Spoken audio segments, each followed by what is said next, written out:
In the summer of 1919, New Orleans breathed fear. The city of jazz and warm nights had fallen silent after midnight, as if even the music feared being heard. Men who lived alone locked their doors tighter than ever.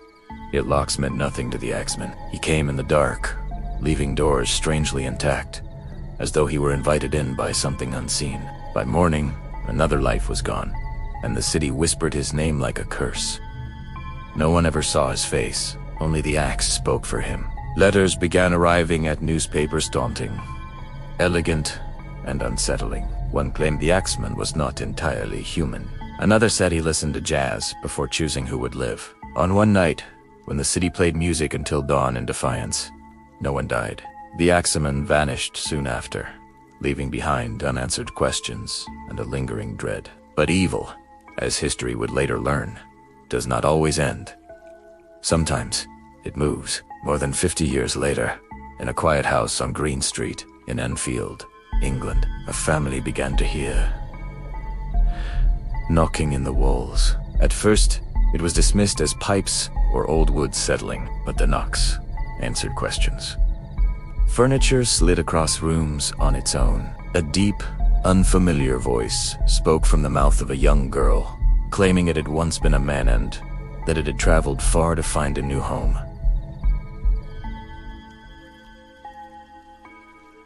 Investigators arrived, so did priests, so did skeptics. Yet no one could explain how a chair lifted itself from the floor, or why the voice laughed when prayers were spoken. One night, a researcher reviewing old case files noticed something strange.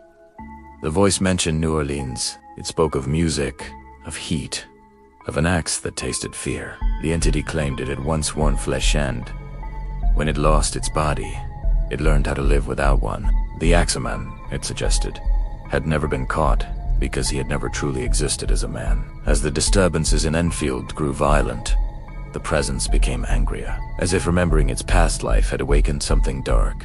The knocking turned into pounding. The voice screamed when recordings of jazz were played, as though the sound reminded it of what it once was, and what it could never be again. Then, suddenly, the activity stopped. No final message. No explanation. Only silence. To this day, some believe the Enfield poltergeist was nothing more than a hoax. Others say it was a troubled spirit, but a few, digging through forgotten police reports and yellowed newspapers, believe something far worse. They believe the Axeman never stopped killing. He simply learned how to do it without a body.